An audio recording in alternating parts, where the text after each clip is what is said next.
call the honourable member for Canberra. Thank you, Deputy Speaker. This morning in Parliament we marked the 40th anniversary of Medicare, and the Minister, Mark Butler, talked about remembering what it was like before Medicare was introduced and how it is important to reflect on how, critically important some government reforms have been to changing the lives of Australians. And clearly with Medicare, before that, a lot of people didn't have the access that they gained to healthcare.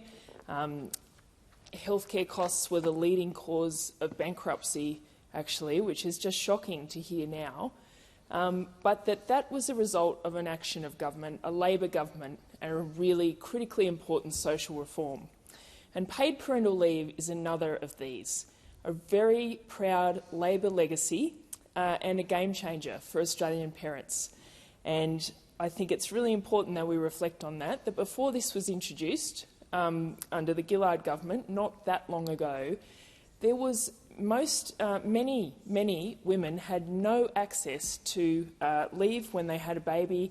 If they didn't get it from their employer, which was not the majority in any sense, particularly casual and low-paid workers, they had nothing. And this government scheme was a game changer in allowing mothers to have that time to bond with their babies, to recover from birth and pregnancy, and it is a very, very important reform of the Gillard government and Jenny Macklin, the Social Services Minister at the time. And this amendment builds on that. Here in 2024, under the Albanese Labor government, we are building on our paid parental leave scheme. And so that's why I'm very happy to rise this evening to speak on this landmark Paid Parental Leave Amendment Bill 2023. This bill has far-reaching implications for the lives of Australian parents and the Australian economy. The amendments proposed in this bill mark the most significant expansion of paid parental leave since its inception under the Gillard government. By 2026, claimants will be entitled to 26 weeks of paid parental leave, with 20 days reserved for the partners of the claimant within the same timeline. Concurrent leave periods will increase to 4 weeks, providing families with unprecedented flexibility and choice, which is another really key element of these changes. The eligibility criteria, which for some have been a source of confusion and limitation, will also be addressed. And this is a reform directly in response to the clear and sensible advice from the Women's Economic Equality Task Force and other stakeholders. Businesses, unions, economists have all voiced their support and have emphasised the need for flexibility and choice for families at this really special and vitally important time in their lives. In 2009, when the Productivity Commission first released its report on which the scheme was based, the aims were clear: to identify the economic, productivity and social costs of providing paid parental leave, explore employer provision and assess models accounting for various factors. It was a response to the fact that, excluding the USA, Australia was the only OECD country without a national paid parental leave scheme. And when it was introduced, it changed the lives of Australian families. Today we are building on this and taking the recommendations of that same report as a guide. The Paid Parental Leave Amendment Bill 2023 is a step towards ensuring that paid parental leave entitlements are accessible to all working parents, regardless of gender. This $1.2 billion investment into the well-being of working families will provide much-needed relief for around 180,000 families, improving outcomes for children and advancing gender equality. Currently, of the 179,000 recipients of paid parental leave in Australia, a staggering 99% are women, and that is unsurprising for obvious reasons.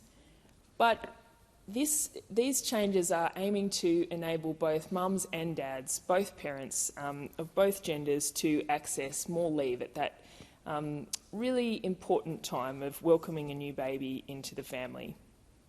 It's encouraging both to take this up, and that is important not only for supporting families but for changing attitudes more broadly in our society and economy. These changes are an investment in our nation's economic prosperity. Business leaders, including Brand Black of the Business Council of Australia, estimate that such flexibility can potentially unlock an additional $128 billion annually.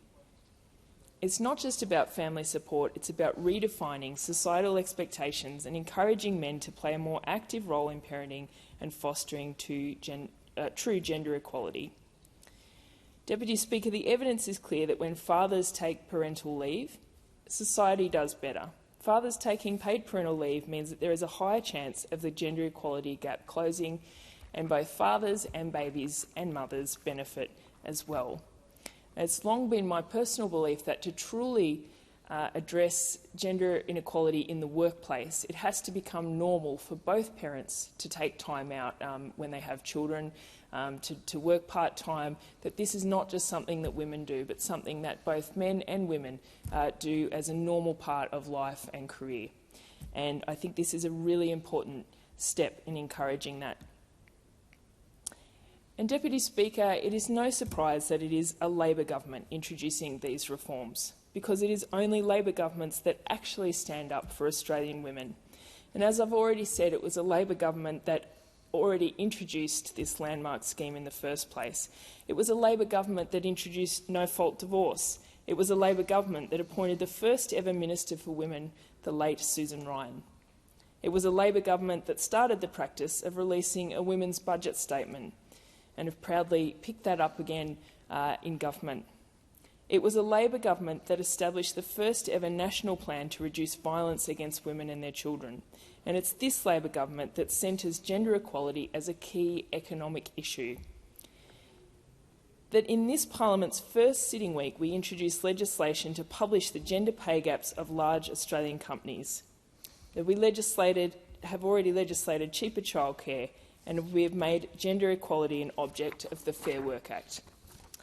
It is this government that has introduced paid family and domestic violence leave, again as a very early priority in coming to government, and that we have funded and are implementing all 55 recommendations of the Respect at Work report.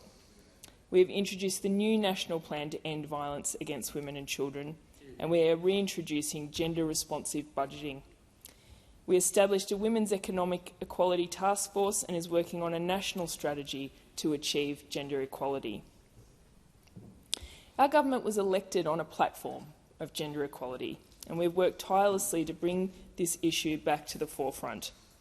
Since our election, Australia has already risen from the 50th to the 26th in the World Economic Forum's Global Gender Gap Report, and this bill continues that progress, because one of the core values of Labor is equality, and equality is what Labor governments will always seek to achieve.